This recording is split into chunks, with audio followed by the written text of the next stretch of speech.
మత్తయి సువార్త 8వ అధ్యాయము. ఆయన ఆ కొండ మీద నుండి దిగి వచ్చినప్పుడు బహుజన సమూహములు ఆయనను వెంబడించెను. ఇదిగో, కుష్ఠరోగి వచ్చి ఆయనకు మ్రొక్కి, ప్రభువా, నీకిష్టమైతే నన్ను శుద్ధునిగా చేయగలవనెను. అందుకు ఆయన చేయి చాపి వాని ముట్టి, నాకిష్టమే, నీవు శుద్ధుడవు కమ్మని చెప్పగా తక్షణమే వాని కుష్ఠరోగము శుద్ధి అయ్యెను. అప్పుడు యేసు, ఎవరితోనూ ఏమీ చెప్పకు సుమీ, కానీ నీవు వెళ్ళి వారికి సాక్షార్థమై నీ దేహమును యాజకునికి కనపరుచుకొని మోషే నియమించిన కానుక సమర్పించుమని వానితో చెప్పెను. ఆయన కపెర్నహూములో ప్రవేశించినప్పుడు ఒక శతాధిపతి ఆయన యొద్దకు వచ్చి, ప్రభువా, నా దాసుడు పక్షవాయువుతో మిగుల బాధపడుచు ఇంటిలో పడి ఉన్నాడని చెప్పి ఆయనను వేడుకొనెను. యేసు, నేను వచ్చి వాని స్వస్థపరచెదనని అతనితో చెప్పగా, ఆ శతాధిపతి, ప్రభువా, నీవు నా ఇంటిలోనికి వచ్చుటకు నేను పాత్రుడను కాను. నీవు మాట మాత్రము సెలవిమ్ము, అప్పుడు నా దాసుడు స్వస్థపరచబడును. నేను కూడా అధికారమునకు లోబడిన వాడను. నా చేతి క్రింద సైనికులున్నారు. నేను ఒకని పొమ్మంటే పోవును, ఒకని రమ్మంటే వచ్చును. నా దాసుని ఈ పని చేయమంటే చేయును అని ఉత్తరమిచ్చెను. యేసు ఈ మాట విని ఆశ్చర్యపడి వెంట వచ్చుచున్న వారిని చూచి, ఇశ్రాయేలులో ఎవరికైనాను నేనింత విశ్వాసమున్నట్టు చూడలేదని నిశ్చయముగా మీతో చెప్పుచున్నాను. అనేకులు తూర్పు నుండి పడమట నుండి వచ్చి అబ్రహాముతో కూడను, ఇస్సాకుతో కూడను, యాకోబుతో కూడను పరలోక రాజ్యమందు కూర్చుందురు గాని రాజ్య సంబంధులు వెలుపటి చీకటిలోనికి త్రోయబడుదురు. అక్కడ ఏడ్పును పండ్లు కొరుగుటయు ఉండునని మీతో చెప్పుచున్నానెను. అంతటా యేసు, ఇక వెళ్ళుము, నీవు విశ్వసించిన ప్రకారము నీకు అవునుగాకని శతాధిపతితో చెప్పెను. ఆ గడియలోనే అతని దాసుడు స్వస్థత నొందెను. తరువాత యేసు పేతురింటిలో ప్రవేశించి జ్వరముతో పడి ఉన్న అతని అత్తను చూచి ఆమె చెయ్యి ముట్టగా జ్వరం ఆమెను విడిచెను. అంతటా ఆమె లేచి ఆయనకు ఉపచారము చేయసాగెను. సాయంకాలమైనప్పుడు జనులు దయ్యములు పట్టిన అనేకులను ఆయన యొద్దకు తీసుకొని వచ్చిరి. ఆయన మాట వలన దయ్యములను వెళ్ళగొట్టి రోగుల నెలను స్వస్థపరిచెను. అందువలన ఆయనే మన బలహీనతలను వహించుకొని మన రోగములను భరించెనని ప్రవక్త అయిన యెషయా ద్వారా చెప్పబడినది నెరవేరెను. యేసు తన యొద్ద ఉన్న జనసమూహమును చూచి అద్దరికి వెళ్ళవలెనని ఆజ్ఞాపించెను. అంతటా ఒక శాస్త్రి వచ్చి, బోధకుడా, నీవెక్కడికి వెళ్ళినను నీ వెంట వచ్చేదనని ఆయనతో చెప్పెను. అందుకు యేసు, నక్కలకు బొరియలను ఆకాశ పక్షులకు నివాసములను కలవు గాని మనుష్య కుమారునికి తలవాచుకొనుటకైనను స్థలము లేదని అతనితో చెప్పాను. శిష్యులలో మరి ఒకడు, ప్రభువా, నేను మొదట వెళ్ళి నా తండ్రిని పాతిపెట్టుటకు నాకు సెలవిమ్మని ఆయనను అడుగగా, యేసు అతని చూచి, నన్ను వెంబడించుము, మృతులు తమ మృతులను పాతిపెట్టుకొననిమ్మని చెప్పాను. ఆయన దోణి ఎక్కినప్పుడు ఆయన శిష్యులు ఆయన వెంట వెళ్ళిరి. అంతటా సముద్రము మీద తుఫాను లేచినందున ఆ దోణి అలల చేత కప్పబడెను. అప్పుడు ఆయన నిద్రించుచుండగా వారు ఆయన యొద్దకు వచ్చి, ప్రభువా, నశించిపోవచ్చున్నాము, మమ్మను రక్షించుమని చెప్పి ఆయనను లేపిరి. అందుకు ఆయన, అల్ప విశ్వాసులారా, ఎందుకు భయపడుచున్నారని వారితో చెప్పి లేచి గాలిని సముద్రమును గద్దింపగా మిక్కిలి నిమ్మళమాయెను. ఆ మనుషులు ఆశ్చర్యపడి, ఈయన ఎట్టివాడో, ఈయనకు గాలియు సముద్రమును లోబడుచున్నవని చెప్పుకొనిరి. ఆయన అద్దరినున్న గదరేనీయుల దేశము చేరగా దయ్యములు పట్టిన 2 మనుష్యులు సమాధులలో నుండి బయలుదేరి ఆయనకు ఎదురుగా వచ్చిరి. వారు మిగుల ఉగ్రులైనందున ఎవడునూ ఆ మార్గమున వెళ్ళలేకపోయెను. వారు, ఇదిగో, దేవుని కుమారుడా, నీతో మాకేమి, కాలము రాకమునిపే మమ్మను బాధించుటకు ఇక్కడికి వచ్చితివా అని కేకలు వేసిరి. వారికి దూరమున గొప్ప పందుల మంద మేయిచుండగా ఆ దయ్యములు నీవు మమ్మును వెళ్ళగొట్టిన ఎడల ఆ పందుల మందలోనికి పోనిమ్మని ఆయనను వేడుకొనెను. ఆయన వాటిని పొమ్మనగా అవి ఆ మనుషులను వదిలిపెట్టి ఆ పందులలోనికి పోయెను. ఇదిగో, ఆ మందంతయు ప్రపాతము నుండి సముద్రములోనికి వడిగా పరిగెత్తుకొని పోయి నీళ్లలో పడి చచ్చెను. వాటిని మేపుచున్నవారు పారిపోయి పట్టణములోనికి వెళ్ళి జరిగిన కార్యములన్నీయు దయ్యములు పట్టిన వారి సంగతియు తెలిపిరి. ఇదిగో, ఆ పట్టణస్థులందరూ యేసును ఎదుర్కొనవచ్చి ఆయనను చూచి తమ ప్రాంతములను విడిచిపొమ్మని ఆయనను వేడుకొనిరి. మత్తయి సువార్త 9వ అధ్యాయము. తరువాత ఆయన దోణి ఎక్కి సముద్రము దాటి తన పట్టణములో ప్రవేశింపగా, ఇదిగో, జనులు పక్షవాయువుతో పడి ఉన్న మంచము పట్టి ఉన్న ఒకని ఆయన యొద్దకు తీసుకుని వచ్చిరి. యేసు వారి విశ్వాసమును చూచి, కుమారుడా, ధైర్యముగా ఉండుము, నీ పాపములు క్షమించబడి ఉన్నవని పక్షవాయువు గలవానితో చెప్పెను. ఇదిగో, శాస్త్రులలో కొందరు ఇతడు దేవదూషణ చేయుచున్నాడని తమలో తాము అనుకొనగా, యేసు వారి తలంపులు గ్రహించి, మీరెందుకు మీ హృదయములలో దురాలోచనలు చేయుచున్నారు? నీ పాపములు క్షమింపబడి ఉన్నవని చెప్పుట సులభమా, లేచి నడువమని చెప్పుట సులభమా? అయినను పాపములు క్షమించుటకు భూమి మీద మనుష్య కుమారునికి అధికారము కలదని మీరు తెలుసుకొనవలెను అని చెప్పి, ఆయన పక్షవాయువు గలవాని చూచి, నీవు లేచి నీ మంచమెత్తుకొని నీ ఇంటికి పొమ్మని చెప్పగా వాడు లేచి తన ఇంటికి వెళ్ళెను. జనులు అది చూచి భయపడి మనుషులకెట్టి అధికారమిచ్చిన దేవుని మహిమపరచిరి. యేసు అక్కడ నుండి వెళ్ళుచు సుంకపు మెట్టు నొద్ద కూర్చుండి ఉన్న మత్తయి అను ఒక మనుషుని చూచి, నన్ను వెంబడించుమని అతనితో చెప్పగా అతడు లేచి ఆయనను వెంబడించెను. ఇంటిలో భోజనమునకు యేసు కూర్చుండి ఉండగా, ఇదిగో, సుంకరులను పాపులను అనేకులు వచ్చి ఆయన యొద్దను ఆయన శిష్యుల యొద్దను కూర్చుండిరి. పరిసయ్యులు అది చూచి, మీ బోధకుడు సుంకరులతోనూ పాపులతోనూ కలిసి ఎందుకు భోజనం చేయుచున్నాడని ఆయన శిష్యులను అడిగిరి. ఆయన ఆ మాట విని, రోగులకే గాని ఆరోగ్యము గలవారికి వైద్యుడక్కరలేదు కదా, అయితే నేను పాపులను పిలువ వచ్చి తిని గాని నీతిమంతులను పిలువ రాలేదు, గనుక కనికరమునే కోరుచున్నాను గాని బలిని కోరను అను వాక్య భావమేమిటో మీరు వెళ్ళి నేర్చుకొనుడని చెప్పాను. అప్పుడు యోహాను శిష్యులు ఆయన యొద్దకు వచ్చి, పరిసయ్యులను మేమును తరచుగా ఉపవాసము చేయుచున్నాము గాని నీ శిష్యులు ఉపవాసము చేయరు, దీనికి హేతువేమని ఆయనను అడుగగా, యేసు, పెండ్లి కుమారుడు తమతో కూడా ఉండు కాలమున పెండ్లి ఇంటివారు దుఃఖపడగలరా? పెండ్లి కుమారుడు వారి యొద్ద నుండి కొనిపోబడు దినములు వచ్చును, అప్పుడు వారు ఉపవాసము చేతురు. ఎవడును పాత బట్టకు క్రొత్త బట్ట మాసిక వేయడు, వేసిన ఎడల ఆ మాసిక బట్టను వెలితిపరుచును, చినుగు మరి ఎక్కువగును. మరియు పాత తిత్తులలో క్రొత్త ద్రాక్షారసము పోయరు, పోసిన ఎడల తిత్తులు పిగిలి ద్రాక్షారసము కారిపోవును, తిత్తులు పాడగును. అయితే క్రొత్త ద్రాక్షారసము క్రొత్త తిత్తులలో పోయుదురు, అప్పుడు ఆ రెండును చెడిపోక ఉండునని చెప్పాను. ఆయన ఈ మాటలు వారితో చెప్పుచుండగా, ఇదిగో, ఒక అధికారి వచ్చి ఆయనకు మ్రొక్కి, నా కుమార్తె ఇప్పుడే చనిపోయినది, అయినను నీవు వచ్చి నీ చెయ్యి ఆమె మీద ముంచుము, ఆమె బ్రతుకుననెను. యేసు లేచి అతని వెంట వెళ్ళెను. ఆయన శిష్యులు కూడా వెళ్ళిరి. ఆ సమయమున ఇదిగో, 12 సంవత్సరముల నుండి రక్తస్రావము గల ఒక స్త్రీ, నేను ఆయన పై వస్త్రము మాత్రము ముట్టితే బాగుపడుదునని తనలో తాను అనుకొని ఆయన వెనుకకు వచ్చి ఆయన వస్త్రపు చెంగు ముట్టెను.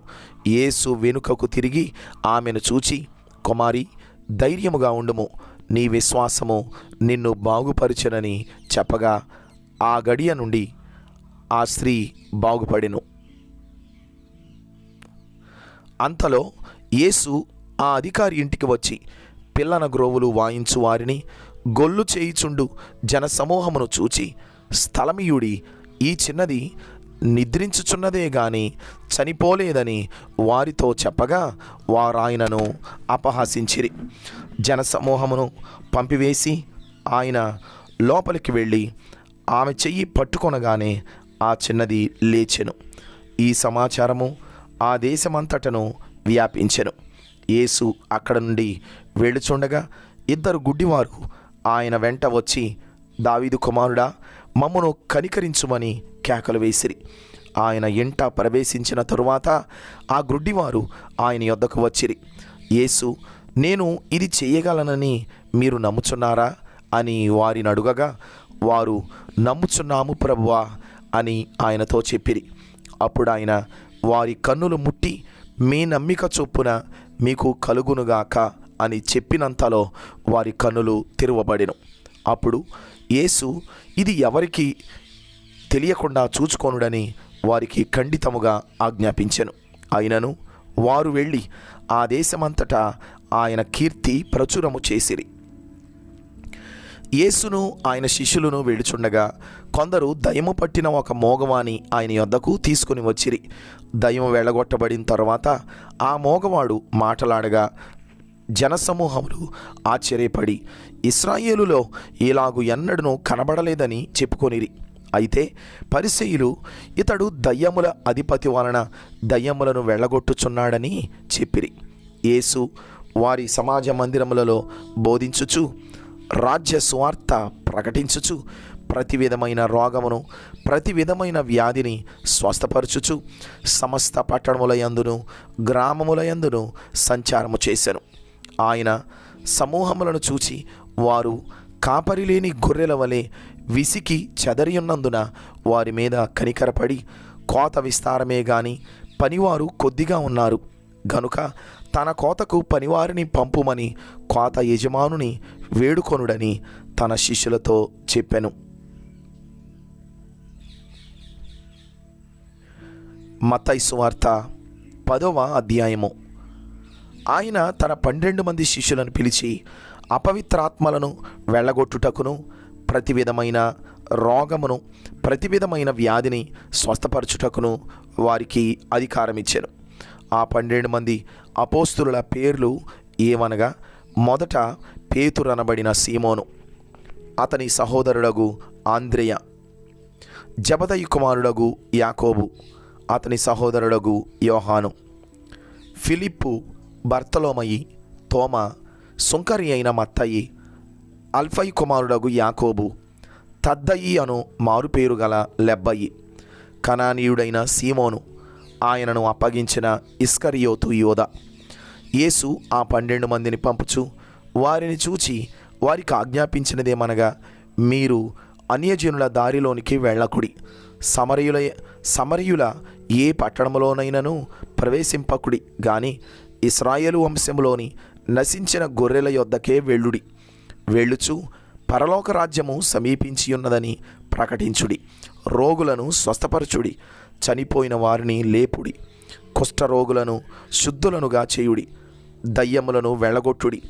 ఉచితముగా పొందితిరి, ఉచితముగా ఇయుడి. మీ సంచులలో బంగారమునైనను వెండినైనను రాగినైనను ప్రయాణము కొరకు జాలినైనను 2 అంగీలనైనను చెప్పులనైనను చేతి కర్రనైనను సిద్ధపరచుకొనకుడి. పనివాడు తన ఆహారమునకు పాత్రుడు కాడా? మరియు మీరు ఏ పట్టణములోనైనను గ్రామములోనైనను ప్రవేశించినప్పుడు అందులో ఎవడి యోగ్యుడో విచారణ చేసి అక్కడ నుండి వెళ్ళు వరకు అతని ఇంటనే బస చేయుడి. ఆ ఇంటిలో ప్రవేశించుచు ఇంటి వారికి శుభమని చెప్పుడి. ఆ ఇల్లు యోగ్యమైనదైతే మీ సమాధానము దాని మీదికి వచ్చును, అది అయోగ్యమైనదైతే మీ సమాధానము మీకు తిరిగి వచ్చును. ఎవడైనను మిమ్మును చేర్చుకొనక మీ మాటలు వినకుండిన ఎడల మీరు ఆ ఇంటినైనను ఆ పట్టణమునైనను విడిచిపోవునప్పుడు మీ పాద ధూళి దులిపివేయుడి. విమర్శ దినమందు ఆ పట్టణపు గతి కంటే సొదొమ గొమొర్రా ప్రదేశముల గతి ఓర్వ తగినదై ఉండునని నిశ్చయముగా మీతో చెప్పుచున్నాను. ఇదిగో, తోడేళ్ల మధ్యకు గొర్రెలను పంపినట్టు నేను మిమ్మును పంపుచున్నాను గనుక పాముల వలె వివేకులను, పావురముల వలె నిష్కపటులునై ఉండుడి. మనుషులను గూర్చి జాగ్రత్త పడుడి. వారు మిమ్మును మహాసభలకు అప్పగించి తమ సమాజ మందిరములలో మిమ్మును కొరడాలతో కొట్టింతురు. వీరికిని అన్యజనులకును సాక్ష్యార్థమై నా నిమిత్తము మీరు అధిపతుల యొద్దకును రాజుల యొద్దకును తేబడుదురు. వారు మిమ్మును అప్పగించినప్పుడు ఎలాగు మాట్లాడుదము, ఏమి చెప్పుదుము అని చింతింపకుడి. మీరేమి చెప్పవలెనో అది ఆ గడియలోనే మీకు అనుగ్రహింపబడును. మీ తండ్రి ఆత్మ మీలో ఉండి మాటలాడుచున్నాడే గాని మాటలాడువారు మీరు కారు. సహోదరుడు సహోదరుని, తండ్రి కుమారుని మరణమునకు అప్పగించెదరు. పిల్లలు తల్లిదండ్రుల మీద లేచి వారిని చంపించెదరు. మీరు నా నామము నిమిత్తము అందరి చేత ద్వేషింపబడుదురు. అంతము వరకును సహించినవాడు రక్షింపబడును. వారు ఈ పట్టణములో మిమ్మును హింసించినప్పుడు మరి ఒక పట్టణమునకు పారిపోవుడి. మనుష్య కుమారుడు వచ్చు వరకు మీరు ఇశ్రాయేలు పట్టణములలో సంచారము చేసి ఉండరని నిశ్చయముగా మీతో చెప్పుచున్నాను. శిష్యుడు బోధకుని కంటే అధికుడు కాడు, దాసుడు యజమానుని కంటే అధికుడు కాడు. శిష్యుడు తన బోధకుని వలెను, దాసుడు తన యజమానుని వలెను ఉండినా చాలును. ఇంటి యజమానునికి బయల్జెబూలని వారు పేరు పెట్టి ఉండిన ఎడల ఆయన ఇంటి వారికి మరి నిశ్చయముగా ఆ పేరు పెట్టుదురు కదా. కాబట్టి మీరు వారికి భయపడకుడి.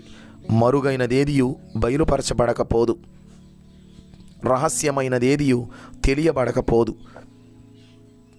చీకటిలో నేను మీతో చెప్పునది మీరు వెలుగులో చెప్పుడి. చెవిలో మీకు చెప్పబడినది మేడల మీద ప్రకటించుడి.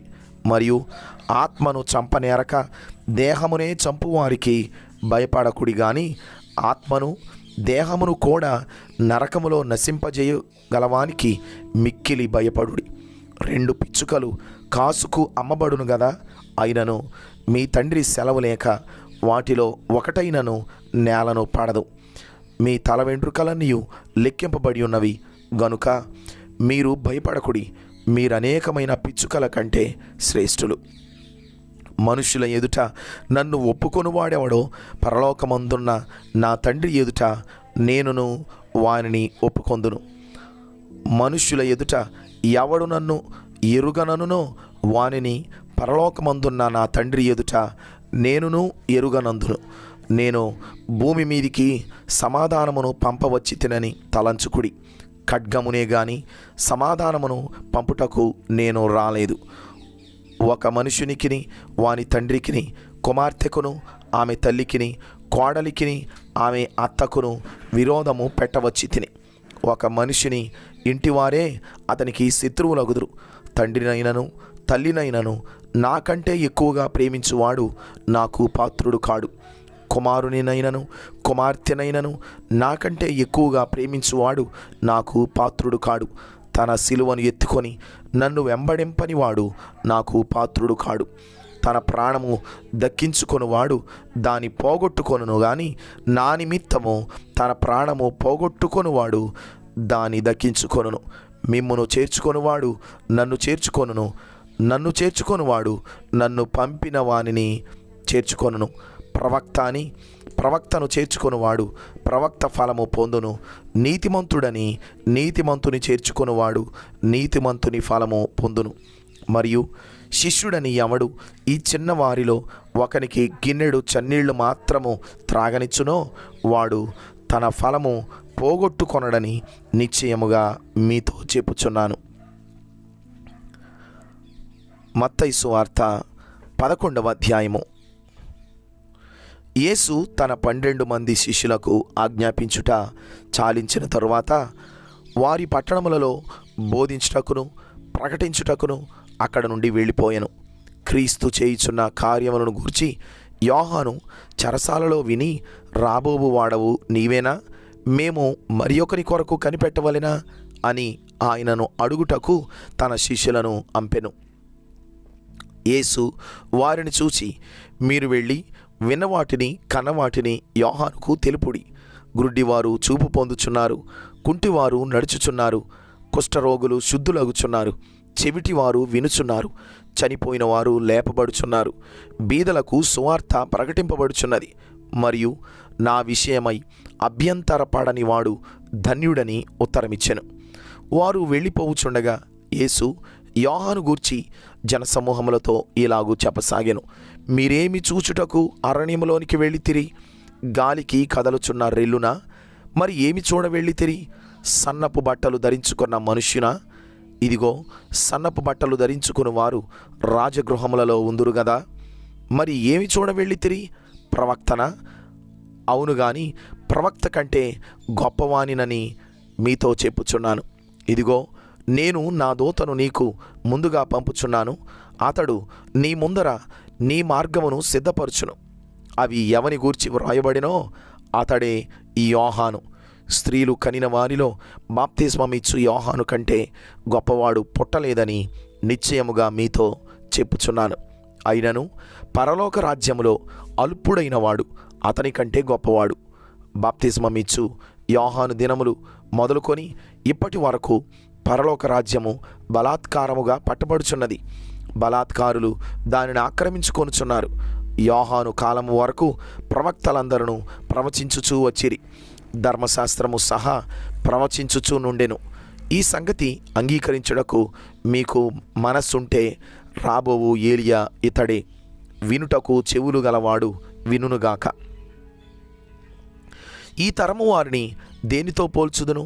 సంత వీధులలో కూర్చునియుండి మీకు పిల్లన గ్రోవి ఊదితిమి గాని మీరు నాట్యమాడరైతిరి, ప్రలాపించితిమి గాని మీరు రొమ్ము కొట్టుకొనరైతిరిని అని తమ చెలికాండ్రతో చెప్పి పిలుపులాటలాడుకొను పిల్లకాయలను పోలియున్నారు.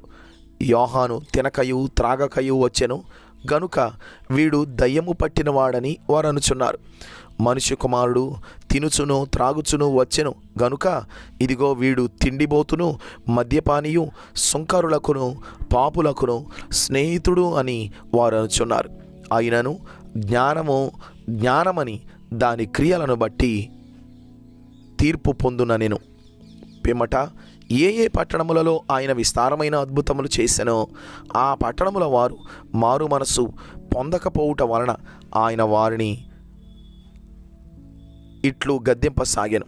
అయ్యో కొరాజీన, అయ్యో బెత్సయిదా, మీ మధ్యను చేయబడిన అద్భుతములు తూరు సీదోను పట్టణములలో చేయబడిన ఎడల ఆ పట్టణముల వారు పూర్వమే గోనెపట్ట కట్టుకొని బూడిద వేసుకొని మారు మనసు పొందియుందురు. విమర్శ దినమందు మీ గతి కంటే తూరు సీదోను పట్టణముల వారి గతి ఓర్వతగినదై ఉండునని మీతో చెప్పుచున్నాను. కపెర్నహూమా, ఆకాశము మట్టునకు హెచ్చింపబడెదవా? నీవు పాతాళము వరకు దిగిపోయేదవు. నీలో చేయబడిన అద్భుతములు సొదొమలో చేయబడిన ఎడల అది నేటి వరకు నిలిచి ఉండును. విమర్శ దినమందు నీ గతి కంటే సొదొమ దేశపు వారి గతి ఓర్వతగినదై ఉండునని మీతో చెప్పుచున్నానెను. ఆ సమయమున యేసు చెప్పినదేమనగా, తండ్రి, ఆకాశమునకును భూమికిని ప్రభువా, నీవు జ్ఞానులకును వివేకులకును ఈ సంగతులను మరుగు చేసి పసిబాలురకు బయలుపరిచినావని నిన్ను స్తుతించుచున్నాను. అవును తండ్రి, ఇలాగు చేయుట నీ దృష్టికి అనుకూలమాయెను. సమస్తమును నా తండ్రి చేత నాకు అప్పగింపబడి ఉన్నది. తండ్రి కాక ఎవడును కుమారుని ఎరుగడు, కుమారుడు గాకను కుమారుడు ఎవనికి ఆయనను బయలుపరచనుద్దేశించునో వాడుగాకను మరి ఎవడును తండ్రిని ఎరుగడు. ప్రయాసపడి భారము మోసికొనుచున్న సమస్త జనులారా, నా యొద్దకు రండి, నేను మీకు విశ్రాంతి కలుగజేతును. నేను సాత్వికుడను, దీన మనసు గలవాడును గనుక మీ మీద నా కాడి ఎత్తుకొని నా యొద్ద నేర్చుకొనుడి. అప్పుడు మీ ప్రాణములకు విశ్రాంతి దొరకును. ఎలయనగా నా కాడి సులువుగాను నా భారము తేలికగాను ఉన్నవి.